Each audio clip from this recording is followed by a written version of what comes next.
যারা শিরক করে মারা গেল তাওহীদে আসলো না, তারা কি চিরদিন জাহান্নামে থাকবে? এটা তো পরিষ্কার আল্লাহ তাআলা কোরআনে পাকে বলে দিয়েছেন, ফি নারি জাহান্নামা খালিদিনা ফিহা। এই কথার মধ্যে আর কোনো কথা বলার সুযোগ নেই।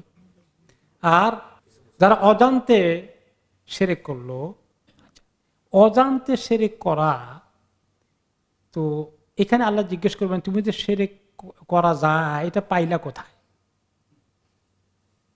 এটা বোঝার জন্য আরেকটি বিষয় জান, যারা জীবনে কোনো শিরক করেনি কিন্তু ইসলামও পায়নি, ইসলামের কোনো খবর তার কাছে পৌঁছেনি, যদি অ্যামাজনে এমন কোনো মানুষ থাকে যারা পৃথিবীর এই সভ্য জগৎ থেকে টোটালি কাট অফ হয়ে আছে, তারা আল্লাহকে ইসলামকে পাওয়ার কোনো খবর তাদের কাছে যদি না গিয়ে থাকে, আল্লাহ তাআলা তাদেরকে শাস্তি দিবেন না।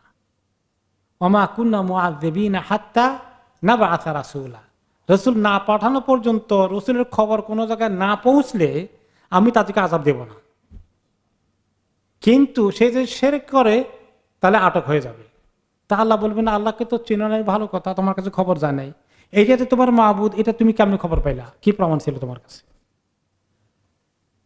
কাজেই কেউ যদি আল্লাহ না চিনে, না জানে, খবর না পায়, সে মুক্তি পেয়ে যাবে। কিন্তু যে ব্যক্তি এর যে ক্ষমতা আছে, প্রমাণ কি, কেন তাকে ইবাদত করলো, এই প্রশ্নে আটকে যাবে, তার জাহান্নাম থেকে মুক্তি পাওয়ার কোনো সুযোগ নাই।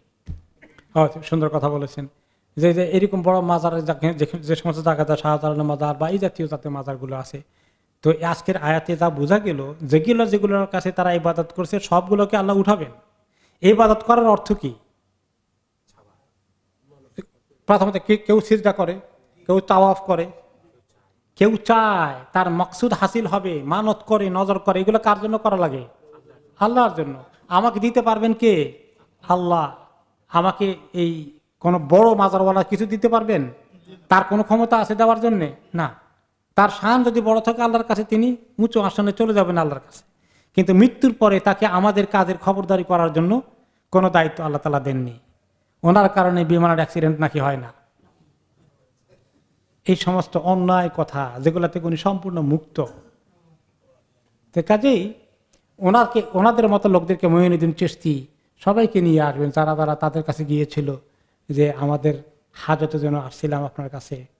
তো আল্লাহ তাআলা জিজ্ঞেস করবেন তোমরা বলছিলা যে আমার কাছে এসো আমি মরে যাওয়ার পরে। তারা কি বলবে? ওনাদের মুখ থেকে কথা বের করবেন, ওনাদের মুখ থেকে ওনারা বলবেন যে আল্লাহ আমরা বলি নাই, তারা অন্যায়ভাবে করেছে। আল্লাহ বলবেন তোমরা কি বলেছিলে এত শানদার মাজার বানাতে, শামিয়ানা লটকিয়ে দিতে, এত লাইটিং করতে? আমার নবী তো বলে আসছে কবরকে মাটির সঙ্গে মিশিয়ে দাও, কোনো স্ট্রাকচার, কোনো পাকা কবর রাখা যাবে না, কোনো কবরকে পাকা করা যাবে না, শুধুমাত্র কবরস্থানের চতুর্দিকে সীমারেখা পাকা হবে। অথবা দুই ঘরের মাঝখানে এক কবর পড়ে গেছে, মানুষে ওখানে এটারে কবর না বুঝে কোন সময় ঘর বানায়, সেটা বোঝার জন্য হয়তো চার কোনা একটুখানি কিছু করা যেতে পারে। এছাড়া কবরস্থানের ভিতরে কোনো জায়গায় এইরকম কবরকে শানদার করে পাকাভুক্ত করতে তিনি নিষেধ করেছেন।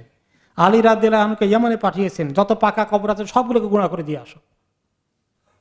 বলবেন তোমাদের কবরকে, মাজারকে এরকম বানাইতে বলছিলা? তাদেরকে সামনে এনে বলবেন ইয়া আল্লাহ আপনি জানেন, আল্লাহ ঈসা আলাইহিস মতো বলবেন আমরা জীবনে এগুলো বলি নাই আল্লাহ, আমরা দায়ী আল্লাহর কাজ করেছি, আপনার দিকে ডাকছি, তারা কেন ওই কাজ করলো আল্লাহ, আমরা এই দায়িত্ব নেব না।